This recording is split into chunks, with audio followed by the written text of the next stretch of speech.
ಎಲ್ಲ ರೈತ ಪರ ಹೋರಾಟದ ಎಲ್ಲ ಮುಖಂಡರೇ ಮತ್ತು ವಿವಿಧ ಸಂಘಟನೆಗಳ ಎಲ್ಲ ಪ್ರಮುಖರೇ ಇವತ್ತು ರಕ್ಷಣಾ ವೇದಿಕೆ ಒಳಗೊಂಡು ಎಲ್ಲ ಸಂಘಟನೆಗಳ ಎಲ್ಲ ನನ್ನ ಪ್ರಮುಖರೇ ವಿಶೇಷವಾಗಿ ಈ ಒಂದು ಹೋರಾಟದಲ್ಲಿ ಭಾಗವಹಿಸಿರುವಂತಹ ಜೇವರ್ಗಿ ತಾಲೂಕಿನ ಸುತ್ತಮುತ್ತಲಿನ ಹಳ್ಳಿಗಳಾಗುವಂತಹ ಎಲ್ಲ ನನ್ನ ರೈತ ಬಂಧುಗಳು ಇವತ್ತು ತಾಯಂದಿರ ಅಕ್ಕ ತಂಗಿಯರು.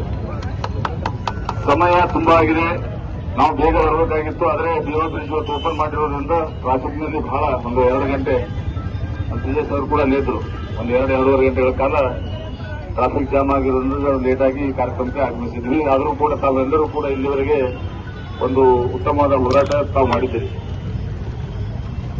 ಸುಮಾರು ದಿನಗಳಿಂದ ಇವತ್ತು ನಮ್ಮ ಜಿಲ್ಲೆಯಲ್ಲಿ ನಿರಂತರವಾಗಿ ಸುರಿತಿರುವಂತಹ ಮಳೆ, ಆ ಮಳೆಯಿಂದ ಕೂಡ ಸಾಕಷ್ಟು ಬೆಳೆಗಳು ಹಾಳಾಗಿತ್ತು.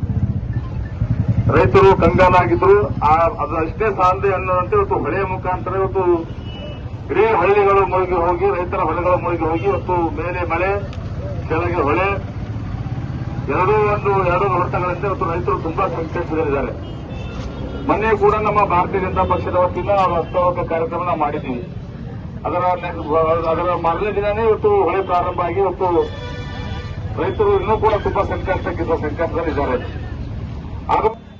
ಈ ಒಂದು ಹೋರಾಟಕ್ಕೆ ಯಾರು ಅನ್ಯತಾ ಬಳಸಬಾರದು. ಸಮಯ ಬಹಳಷ್ಟು ಆಗಿರೋದ್ರಿಂದ ಬೆಂಬಲವನ್ನ ಕೊಟ್ಟಿರ್ತಕ್ಕಂಥ ಎಲ್ಲ ಕನ್ನಡ ಪರ, ದಲಿತ ಪರ ಹಲವಾರು ಎಲ್ಲ ಸಂಘಟನೆಯ ಮುಖಂಡರೇ, ಪದಾಧಿಕಾರಿಗಳೇ, ಮಹಿಳಾ ಸಂಘಟನೆ ಮುಖಂಡರೇ, ಪದಾಧಿಕಾರಿಗಳೇ ಮತ್ತು ನಮ್ಮ ಜೆಡಿಎಸ್ ಪಕ್ಷದ ಎಲ್ಲ ನಮ್ಮ ಮುಖಂಡರೇ ಮತ್ತು ಇಲ್ಲಿ ಬಂದಿರತಕ್ಕಂಥ ರೈತ ಬಾಂಧವರೇ, ತಾಯಂದಿರೇ ಮತ್ತು ಮಾಧ್ಯಮ ಸ್ನೇಹಿತರೆ, ಹಲವಾರು ಹೋರಾಟಗಳನ್ನು ಹೇಳಿದೆ. ರವಿಚಂದ್ರನ್ ತಾವು ಹೋರಾಟದಲ್ಲಿ ಪಾಲ್ಗೊಂಡಿದ್ದೀರಿ. ನೀವು ಕಾಂಗ್ರೆಸ್ ಪಕ್ಷದಲ್ಲಿ ಇದ್ರೂ ಕೂಡ ರೈತ ಪರ, ಪೌರ ಕಾರ್ಮಿಕರ ಪರ ಅನ್ಯಾಯ ಆದಂತಹ ಸಂದರ್ಭದಲ್ಲಿ ಹೋರಾಟದಲ್ಲಿ ಬಹಳಷ್ಟು ಜನ ಸರ್ಕಾರದಲ್ಲಿದ್ದಂತಹ ನಾಯಕರು ಕೂಡ ಭಾಗವಹಿಸಿ ಆ ಹೋರಾಟಕ್ಕೆ ಬೆಂಬಲ ಕೊಡ್ತಕ್ಕಂಥ ಇತಿಹಾಸ ಇವತ್ತು ನಮ್ಮ ಜೇವರ್ಗಿ ತಾಲೂಕಲ್ಲಿ ಹಲವಾರು ಸಂಘಟನೆಗಳಿವೆ. ಹೊಣೆ ಅನ್ನೋ ಒಂದು ವಿಚಾರ ಕೂಡ ಯಾರು ಮರೆಯಂಗಿಲ್ಲ. ಯಾಕೆ ವಿಚಾರನ ಹೇಳ್ತೇನೆ ಅಂತಂದ್ರೆ, ಮೊನ್ನೆ ಕಟ್ಟಿ ಸಂಗಾವಿ ಬ್ರಿಡ್ಜ್ ಮೇಲೆ ನೀರು ಬಂದದಂತ ನಮ್ಮ ಭೀಮಾಶಂಕರ್ ನಮ್ಮ ಕಾದೇಪುರ ಅವರು ತಹಸೀಲ್ದಾರ್ಗೆ ಸಂಬಂಧಪಟ್ಟಂತ ಇಲಾಖೆಗೆ ಹೇಳಿದ್ರೆ ಏನಂತ ಹೇಳ್ತಾನೆ, ನೀ ಚಂದ ಮಾತಾಡೋ ಇಲ್ಲಿ ಹೇಗಿರೋ ಹಾಲಕ್ ಬಂದಿಲ್ಲ ಅಂತ ಕೇಳ್ತಾನೆ. ತಹಸೀಲ್ದಾರ್ ಎಲ್ಲೋಡ ನಾವೆಲ್ಲ ರಾಜ್ಯರು ಬಂದು ನನ್ನ ನೀನ್ ದರ್ಪ ತೋರಿಸು, ಆ ಹುಡುಗನಲ್ಲಿ ನೀನ್ ದರ್ಪ ತೋರಿಸ್ತೀವಿ, ಹೋರಾಟಗಾರ ಮೇಲೆ ದರ್ಪ ತೋರಿಸು. ಯಾಕೆ ವಿಚಾರ ಹೇಳ್ತಂದ್ರೆ, ಇವತ್ತು ನನ್ನ ತಾಯಂದಿರು, ನನ್ನ ತಂದೆಯಂದಿರು ಇವತ್ತು ದಿನ ಪ್ರತಿನಿತ್ಯ ಕಣ್ಣು ನೀರಿನಲ್ಲಿ ಏನೋ ಕೈ ತೊಳ್ಕೊಳ್ತಾರ. ಇವತ್ತು ನಮ್ಮ ಕಾರಗಿಯಲ್ಲಿ ಮಲ್ಕುಂದಿಯಲ್ಲಿ ಇರ್ತಕ್ಕಂಥ ನಮ್ಮ ಸಹೋದರಿ ಶೋಭಾ ಸಹೋದರಿ ಏನದ ಕೇವಲ ಒಂದೇ ಒಂದು ವಾರ ಇತ್ತು ಏನು ಕೂಸನ್ನು ಹಡಿದು ಆ ಕೂಸನ್ನ ತೋಂಡು ಛತ್ತಿನ ಮೇಲೆ 24 ಗಂಟೆಗಳು ಛತ್ತಿನ ಮೇಲೆ ಕೂತ್ಕೊಂಡಿರ್ತ ಒಂದು ಕೆಟ್ಟ ಘಟನೆ ನಮ್ಮ ಕಲ್ಯಾಣ ಕರ್ನಾಟಕ ನಡೆದಂದ್ರೆ ಇದಕ್ಕೆ ನೇರ ಹೊಣೆ ಯಾರು? ಇದೇ ಕಲಬುರಗಿಯ ಜಿಲ್ಲಾ ಉಸ್ತುವಾರಿಗಳು, ಇದೇ ಕಲಬುರಗಿಯ ಜಿಲ್ಲಾಧಿಕಾರಿಗಳು, ಸಂಬಂಧಪಟ್ಟ ಅಧಿಕಾರಿಗಳು ಅಂತ ಯಾರು ಕೂಡ ಮರೆಯಂಗಿಲ್ಲ. ನಾವು ಕೇವಲ ಒಂದಿನ ಸಾಂಕೇತಿಕವಾಗಿ ಹೋರಾಟ ಮಾತ್ರ ನಮಗೆ ಪರಿಹಾರ ಸಿಗ್ತಂದ್ರೆ ಅದು ಹರಿಬ್ರಹ್ಮ. ಕೆಲವೊಂದು ಜನ ಬರ್ತಾರ, ದಾರಿ ಕುಚ್ಕೋತಾರ, ಅನ್ನ ಕುಚ್ಕೋತಾರ, ರೊಟ್ಟಿ ಬರ್ಕೊಳ್ತಾರ, ರೊಟ್ಟಿ ಬರ್ಕೊಂಡು ಹೊರಗೆ ಹೋಗ್ತಾರ. ಆದ್ರೆ ರೈತರಿಗೆ ಇಲ್ಲಿವರೆಗೂ ಯಾವ ಸರ್ಕಾರ ಕೂಡ ತನ್ನಂತ ಕೆಲಸ ಇಲ್ಲಿ ತನಕನೂ ಆಗಿಲ್ಲ. ಯಾಕೆ ವಿಚಾರ ಅಂತ, ರೈತರ ಮೇಲೆ ಗೋಲಿಬಾರ್ ಮಾಡಿರ್ತಕ್ಕಂಥ ಸರ್ಕಾರಗಳನ್ನು ಕಂಡಿದ್ದೀವಿ. ರೈತರಿಗೆ ಅನ್ನದಲ್ಲಿ ವಿಷ ಕೆಲಸ ಕೊಟ್ಟಂತ ಎಷ್ಟೋ ಸರ್ಕಾರಗಳನ್ನು ನೋಡಿದ್ದೀವಿ. ನಾವು ಒಂದಂತ ಸತ್ಯವನ್ನು ಇವತ್ತಿನ ವೇದಿಕೆ ಮುಖಾಂತರ ಇಷ್ಟಪಡ್ತೀವಿ.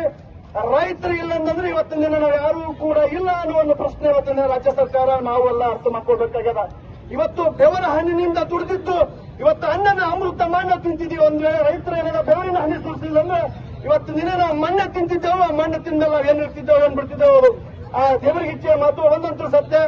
ನಮ್ಮ ಜೇವರ್ಗಿ ತಾಲೂಕಿನ ರೈತರಿಗೆ ನಮ್ಮ ಕನ್ನಡ ಪರ ಹೋರಾಟಗಾರ ಇರಲಿ, ದಲಿತ ಪರ ಹೋರಾಟಗಾರ ಇರಲಿ, ರೈತ ಪರ ಹೋರಾಟಗಾರ ಇರಲಿ, ಬುದ್ಧ ಬಸವ ಅಂಬೇಡ್ಕರ್ ಸದಾ ಕೂಡ ನಿಮ್ಮ ಬೆನ್ನೆಲುಬಾಗಿರ್ತೀವಿ ಅನ್ನೋ ಒಂದು ವಿಚಾರವನ್ನು ವೇದಿಕೆ ಮುಖಾಂತರ ಇಷ್ಟಪಡ್ತೀನಿ. ಒಟ್ಟಾರೆಯಾಗಿ ಈಗಾಗಲೇ ನಮ್ಮ ಹಿರಿಯ ಮುಖಂಡರ ಅಂತ ಹೇಳಿದ್ರು, ಸರ್ಕಾರದಿಂದ 25,000 ರೂಪಾಯಿ ಕೊಡಬೇಕು, 35,000 ರೂಪಾಯಿ ಕೊಡಬೇಕು ಅಂತ ಹೇಳ್ತಾ ಇದೀವಿ. ನಾ ದಯವಿಟ್ಟು ಕೇಳ್ತೀನಿ, ಸರ್ಕಾರದಿಂದ ಪ್ರತಿ ಎಕರೆಗೆ 1 ಲಕ್ಷ ರೂಪಾಯಿ ಘೋಷಣೆ ಮಾಡ್ತಕ್ಕಂಥ ಕೆಲಸನೇ ಇವತ್ತಾಗ್ಲಿ. ನಾವು ಒಂದಿನ ಇವತ್ತು ವಕೀಲ ಒಂದು ಕೇಸ್ ತೊಗೊಳ್ಬೇಕಂದ್ರೆ 20-30 ರೂಪಾಯಿ ನಾವು ತೊಳ್ತೀವಿ, ಒಂದು ತಿಂದು ಕೆಲಸನೇ ಮಾಡ್ತೀವಿ. ಆದ್ರೆ ನಮ್ಮ ತಂದೆ ತಾಯಂದ್ರೆ ನಮ್ಮ ರೈತರು ಸುಮಾರು ಹಗಲು ರಾತ್ರಿ ಹೊತ್ತಲ್ಲಿ ಕೆಲಸ ಮಾಡ್ತಾರೆ. ಕೇವಲ ನಾವು ಪರಿಹಾರ ಕೇಳಿದ್ರಲ್ಲ, ಅವರ ಕೂಲಿ ಕಟ್ಟಕ್ಕಂತ ಕೆಲಸ ಯಾರು ಮಾಡಬೇಕು? ಇವತ್ತಿನ ಕೆಲಸವನ್ನ ಈ ಸರ್ಕಾರ, ಈ ಜಿಲ್ಲಾಡಳಿತ ಕೆಲಸವನ್ನ ಮಾಡಬೇಕಾಗದ. ಹಾಗಾಗಿ ಯಾರು ಕೂಡ ರೈತರು ಕುಗ್ಗುವಂತ ಏನ್ ಸಂದರ್ಭ ಬಂದ್ರ ನಿಮ್ಮ ಮನೆ ಮಕ್ಕಳಾಗಿ ನಿಮ್ಮ ಏನು ಪಾದ ತೊಳಿತಕ್ಕಂಥ ಕೆಲಸನ ನಮ್ಮ ಹೋರಾಟಗಾರರೆಲ್ಲರೂ ನಾವು ಮಾಡ್ತೀವಿ ಅನ್ನೋ ವಿಚಾರವನ್ನ ಈ ವೇದಿಕೆ ಮುಖಾಂತರ ಹೇಳಕ್ ಇಷ್ಟಪಡ್ತೀನಿ. ಒಟ್ಟಾರೆಯಾಗಿ ನಾವು ರೈತರ ಕಣ್ಣೀರನ್ನು ಒರೆಸಿ ನಿಮ್ಮ ಮಕ್ಕಳ ರೀತಿಯಲ್ಲಿ ನಿಮ್ಮ ಬೆನ್ನೆಲುಬಾಗಿ ಈ ವೇದಿಕೆ ಮುಖಾಂತರ ಹೇಳ್ತಾ ಇದ್ದೀವಿ. ಯಾವಾಗ್ಲೂ ಕೂಡ ರೈತರ ಒಂದು ಚುನಾವಣೆಯಾಗಿರ್ತೀವಿ, ಅವರ ಮಕ್ಕಳಂತೆ ನಾವು ದುಡಿತೀವಿ, ಅವರಿಗಾಗಿ ಇರ್ತೀವಿ ಅನ್ನೋ ವಿಚಾರವನ್ನು ಹೇಳುತ್ತಾ ನನಗೆ ಈ ವೇದಿಕೆಗೆ ಉದ್ದೇಶಿಸಿ ಎರಡು ಮಾತುಗಳನ್ನು ಮಾಡಿಕೊಂಡೆಲ್ಲ ನನ್ನ ರೈತ ಪರ ಹೋರಾಟಗಾರರಿಗೂ ಹಾಗೂ ನನ್ನ ಎಲ್ಲ ಜನ ಜನತೆಗೂ ತುಂಬ ಹೃದಯದ ಸ್ವಾಗತ ಜೊತೆ ನಮಸ್ಕಾರ. ಎಲ್ಲರಿಗೂ ನಾನು ಧನ್ಯವಾದ ಸಲ್ಲಿಸ್ತೇನೆ. ಮೊದಲನೇಗೆ ಈ ಒಂದು ಹೋರಾಟದಲ್ಲಿ ಭಾಗಿಯಾದಂತಹ ಆತ್ಮೀಯ ಅಣ್ಣನವರಾದಂಥ ಶಿವರಾಜ್ ಪಾಟೀಲ್ ರದ್ದಾಡಿಯವರೇ ಹಾಗೂ ಸಹೋದರರಾದಂಥ ಸಂಕಲ್ಯ ಅಣ್ಣವರೇ ಹಾಗೂ ಶೋಭಾಬಾಣಿ ಅಕ್ಕವರೇ ಮತ್ತು ನಮ್ಮ ಯಾದಗಿರಿ ಜಿಲ್ಲಾಧ್ಯಕ್ಷರೇ ಹಾಗೂ ಬಾಲು ಮಹೇಂದ್ರ ಅವರೇ, ವೀರೇಶ್ವರ ಪಾಟೀಲ್ ಯಡ್ರಾಮಿ ಅವರೇ, ಸಿದ್ದು ಎಂಕಂಚಿ ಅಂಬರ್ಕೇಡ್ ಅವರೇ ಮತ್ತು ಇನ್ನುಳಿದ ಎಲ್ಲ ನಮ್ಮ ಮಹೇಶ್ ಮಂಡಗಾಳಿ ಆಗಿರ್ಬೋದು ಹಾಗೂ ದೇವದುರ್ಗ ತಾಲೂಕಿನಿಂದ ಬಂದಂತವರು ಮತ್ತು ನಮ್ಮ ಸಿಂದಗಿ ತಾಲೂಕು ಅಧ್ಯಕ್ಷರು ಕೂಡ ಈ ಒಂದು ಹೋರಾಟದಲ್ಲಿ ಬಂದಿದ್ದಾರೆ ಮತ್ತು ನಮ್ಮ ರಾಜಾ ವಸಂತ ನಾಯಕ್ ಅವರು ಕೂಡ ಬಂದಿದ್ದಾರೆ ಮತ್ತು ಸಂದೀಪ್ ಕಿಣಿಗಿ ಅವರು ಎಲ್ಲರಿಗೂ ಕರ್ನಾಟಕ ರಾಜ್ಯ ರೈತ ಸಂಘದ ವತಿಯಿಂದ ರೈತರ ಪರವಾಗಿ ಹಮ್ಮಿಕೊಂಡಿರುವ ಈ ಒಂದು ಹೋರಾಟದಲ್ಲಿ ಬಿಜೆಪಿಗೆ ಪಕ್ಷದ ಕಡೆಯಿಂದ ತಮ್ಮೆಲ್ಲರಿಗೂ ನಾವು ಕೂಡ ಬೆಂಬಲಿಸುತ್ತಾ ಎಲ್ಲರೂ ಹುಡುಕಾಡ್ಲಿಕ್ಕತ್ತೀರಿ ಶಾಸಕರಿಗೆ. ಶಾಸಕ ಎಲ್ಲೇನನ್ನೋದು ಯಾರಿಗೂ ಇನ್ನೂ ಸಿಕ್ಕೇ ಇಲ್ಲ.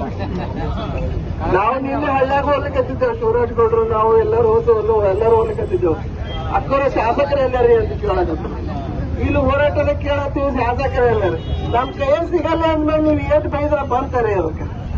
ಈಗ ಬೈತೀವಿ, ಇನ್ನೊಂದು ತಕ್ಷಣ ಪೊಲೀಸರು ಎಪ್ಪಿಸ್ತಾರ, ಮನೆಗೆ ಹೋಗ್ಬಿಡ್ತೀವಿ. ಕೂಡದೇ ಇತ್ತಂದ್ರೆ ಹೆಂಗ್ ಕೊಡ್ರಿ ಅಂತಂದ್ರೆ ಹಿಡ್ಕೊಂಡು ಬರತನ ಕೊಡ್ರಿ ಶಾಸಕಾಗ. ಕೂಡದೇ ಇತ್ತಂದ್ರೆ ಹಿಂಗ್ ಕೊಡ್ರಿ 4 ವರ್ಷ 11 ತಿಂಗಳು ಬಿಟ್ನಾಗೆ ಇರಾಮಂತ. ಆ 1 ತಿಂಗಳು ನೀವೆಲ್ಲ ಕರಿಗ್ ಹೋಗ್ತಿರಲ್ಲ ಎಲ್ಲಾರು ರೈತರು, ಅದ್ರಾಗ ಎಲ್ಲರೂ ಹರ್ಕೊಂಡು ಹೋಗ್ಲಿಕ್ಕತ್ತೀವಿ, ನಾವು ಹರ್ಕೊಂಡು ಹೋಗ್ತೀವಿ. ಆ ಕಾರಣಕ್ಕಾಗಿ ರೈತರು ಎಲ್ಲಿಯವರೆಗೂ ರೈತ ಚಳವಳಿಗಳು ಗಟ್ಟಿ ಆಗಂಗಿಲ್ಲ. ಇವತ್ತು ಹಾಸನ, ಮೈಸೂರು, ಬೆಂಗಳೂರು ಕಡೆ ಟೊಮಾಟೊ ಕೆಟ್ಟಂದ್ರೆ ವೈದ್ಯ ವಿಧಾನಸೌಧ ಚೆಲ್ತಾರ, ಆಲೂಗಡ್ಡೆ ಕೆಟ್ಟರು ವೈದ್ಯ ಚೆಲ್ತಾರ. ಆದ್ರೆ ಇವತ್ತು ನಮ್ಮ ಹಸಿರು ಶಾಲೆಗಳಲ್ಲಿ ಇನ್ನೂ ಗಟ್ಟಿತನ ಬರಬೇಕಾಗ್ಯದ. ನಮ್ಮ ರೈತರ ಹೋರಾಟಗಳಲ್ಲಿ ಗಟ್ಟಿತನ ಬಂದಾಗ ನಮ್ಮಂತ ರಾಜಕಾರಣಿಗಳು ನಿಮ್ಮ ಮನೆ ಮುಂದೆ ಕುಂದಿರ್ತೀವಿ. ನಾವು 4 ವರ್ಷ 11 ತಿಂಗಳು ನಮ್ಮ ಹೋರಾಟಗಳು ನಡೀತಾನೆ ಇರ್ತಾವ. ಅಜಯ್ ಸಿಂಗ್ ಡಾಕ್ಟರ್ ಬೈತಾನೆ ಇರ್ತೀವಿ. ಎಲ್ಲಿ ಹೋದ ಶಾಸಕ ಬಂಗಾರ ಆಟ್ನಾಗ ಹಾಕೊಂಡು ಬಂಗಾರ ಚಮಚ ಅಲ್ಲಿ ತಿನ್ಲಕತ್ತಾರ. ನೀನು ಕರೆದ್ರೆ ಯಾಕೆ ಬರ್ತಾರ? ಅಲ್ಲಿ ಬರಂಗಿಲ್ಲ ಅವರು. ಆ ಕಾರಣಕ್ಕಾಗಿ ನಮ್ಮ ರೈತ ಹೋರಾಟಗಳು ಗಟ್ಟಿ ಆಗ್ಬೇಕು. ಪ್ರತಿಯೊಂದು ಹಳ್ಳಿಯಲ್ಲಿ ಇವತ್ತು ಬೆಳೆ ಎಲ್ಲ ಹಾಳಾಗ್ಯವ.